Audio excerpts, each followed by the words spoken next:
Welcome to JasonWhiskyWise. My name is Jason. Welcome to this whiskey review, where today here on the channel we're going to have something very special, and that is the Conor McGregor's Proper No. 12. So this is a whiskey that as soon as I heard about it, I said to my friends in America, I said, I really want to get my hands on one of these bottles. And one of my friends called Mike cast a drown, which I'll leave a picture of over here. He actually went out and sourced this bottle all the way from Texas, just so I could have this here in the UK early, because it's meant to be released next year. So I'm going to say a massive thank you to Mike from Caster Drams, and also leave his links to his blog and his Instagram if you guys want to go and give him a follow. But please do, and say thank you to him from me. Now, in terms of this whiskey in itself, if you are new to my channel, I'm going to talk a little bit about the history of this whiskey, a little bit about the information, the in-depth characters for the actual spirit.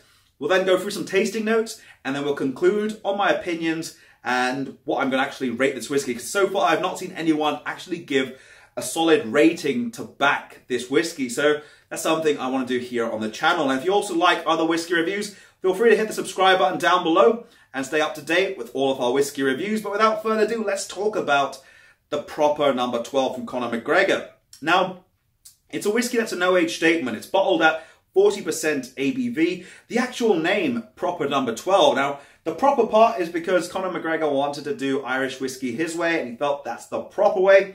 And the actual number 12 is related to a sort of a tribute to Conor McGregor's younger days as he was growing up in Dublin postcode 12. So that's where the 12 originates from.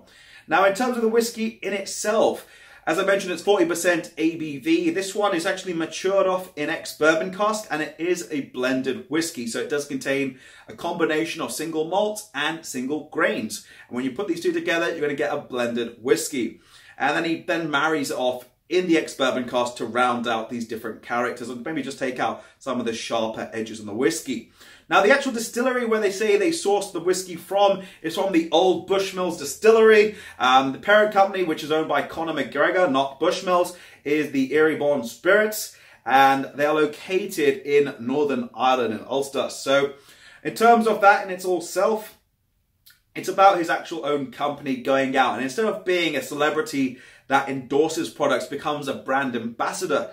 Conor McGregor wanted to get a little hands-on himself and create his own blend and his own whiskey in that sense. But he's not distilling. I don't believe he has a distillery yet, but this is all about him just getting his hands into the whiskey market, and something also to celebrate during his fight. So if you guys are watching his fight tonight, let me know in the comment section. And if you're watching this after this fight, let me know. And this is going to be a question of the day from Mr. Bananas and myself. Let me know in the comment section, what's your favourite Irish whiskey, or which one would you like me to review? Leave that down below in the comment section, and I'll probably do a whole week into Irish whiskey. So let's begin with this actual one. In terms of the actual price point of this, my friend Mike paid, I think it was $25 in the United States. And then when you transfer that into pounds, it comes up to around about £20. So £20, very good price point. Exclusivity wise, it is exclusive to only America and Ireland. However, we're hoping that it'll be all over the world, in Asia, South America, the whole of Europe by 2019, and then hopefully 2020. And they have been saying on Twitter, if you guys follow them as well, for Conor McGregor's Proper No. 12, on their Twitter account, they do say that there's something coming up in the future, which is probably the upcoming follow-up release for this one. So, without further ado, I also wanted to mention also something that's very important to this one, is that for every case of this one sold, wherever it's been sold in the world, it's actually going to be, they're going to donate $5, part of Conor McGregor's initiative called All for One, where they'll donate $5 for every single case of Proper No. 12 sold, which is fantastic stuff to first responder charities. And that, I have to say, that's very admirable, because not many companies or whiskey brands actually choose to do that. And that's him going on his own initiative to support them, as that means something a lot to Conor McGregor. So without further ado, let's just jump straight into this whiskey's tasting notes, and let's see what we can find on the nose. Into the nose.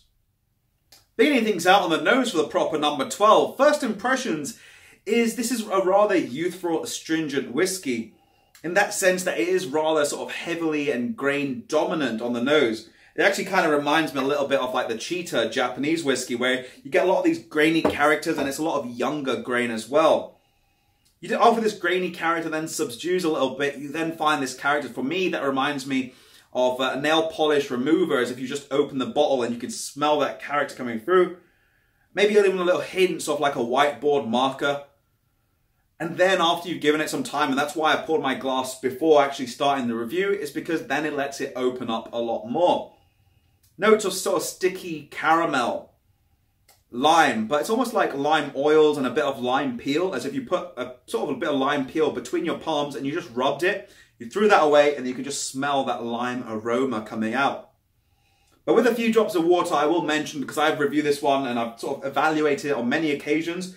One where I tasted it with water, with ice, neat, and then also by shotting it, which I probably don't recommend. But in terms of that, when you add a little bit of water to this whiskey, that's where it really starts to open up a lot more. You get these characters, sort of sweeter, fruity notes, pear drops, Bramley apples, and even a sweeter, very comforting note of clotted cream as well. So that's about it for the nose. Let's jump straight into the palate next. Sláinte. So let's get things started now on the palate for the proper number 12. First impressions on the palate. I was expecting a much lighter whiskey, but it does have a nice body, a nice texture about this whiskey on arrival. I say a medium texture. Work yourself of that. You do get those younger, youthful, grainy characters really coming through. And I think maybe the grain, they might have sourced it. I don't know if it's from the Bushmills, but I think Bushmills mainly does single malt. I think it could be from Cooley, or maybe probably most likely the Middleton Distillery. But then coming off that grain, that youthful grainy character, you then work yourself into a nice vibrant citrus note. It's like lemon peel with a little bit of lemon juice. Then you get this sort of sour green apple. It's kind of like a tarty green apple character. Green pears. And then if you add a few drops of water, and I do highly recommend this because it changes this whiskey quite a lot with a little bit of time as well. But you get a nice sort of vanilla, and it's like a vanilla ice cream with a drizzling of honey over the top. And then there's this weird fruity dimension which really throws you off a little bit of a tropical, a nice exotic fruit being jackfruit. So very interesting how this whiskey does evolve with a couple of drops of water. But without further ado, let's get into our finish next. How do you go there? Let's get to our finish next, and we'll come to our conclusion on the proper number 12. So now working our way into the finish for the proper number 12. I'll pop this down over here.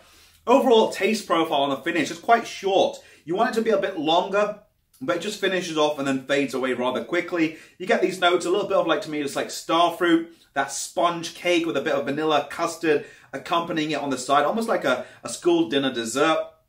And there's this little hint of spiced oak which activates the little heat on the sides of the palate. So overall opinion on this whiskey, I'm going to give you that and then I'll give you the rating. My overall opinion, this is a very youthful whiskey in its own respect. It doesn't have mass complexity, it's kind of one-dimensional. However, for a first person, for an actual Conor McGregor's first ever whiskey, and this is probably going to be the start of his portfolio, it's a development stage where he can then learn what to do for the next one. I do highly recommend, if you had this exact same whiskey, it'd be great to see this whiskey, but 6 months more in that ex-bourbon barrel. Just leave it for a bit of time and let that grain character settle, as it feels the grain hasn't even integrated yet very well with the whiskey. So highly recommend just giving it a bit of time, and that's my personal opinion because that's something I do. I also blend whiskeys in my spare time. So definitely, is this value for money though, at £20? If it's more than £25, I personally would say no. But then again, if you're a big fan of Conor McGregor, go and pick yourself up one of these, as it is quite rather pleasant if you dilute with a little bit of water or on ice. Neat, you do get a lot of this sharp, grainy character, and it does all remind you of like a whiteboard marker. It just feels like you sniffed a whiteboard marker almost. That's where I found it was a bit youthful, and it was just telling you it's not yet ready. So I believe the whiskey maker or the master distiller, his name is David Elder. He should know just to give it a little bit more time in the barrel, let that sort of round out these characters and really bring it out. But in terms of does it need water, does it need time, definitely both of those are recommended. I'd highly suggest just letting it have some time to breathe and maybe adding maybe 3 drops of water just to let this whiskey breathe and open out. In terms of my rating though, I'm going to give it Killed Mr. Bananas. He is knocked out. That is an 81 out of 100. That's my opinion. Let me know your suggestions if you've tried it down below in the comment section. But as always, guys, if you have enjoyed, feel free to drop the video a thumbs up. Be sure to hit the subscribe button if you're new to my channel. And also, let me know, guys, which sort of Irish whiskies you'd like me to review on the channel coming up in the upcoming weeks. It's been me, JasonWhiskyWise, and almost dead Mr. Bananas. And we'll catch you for the next video. Sláinte.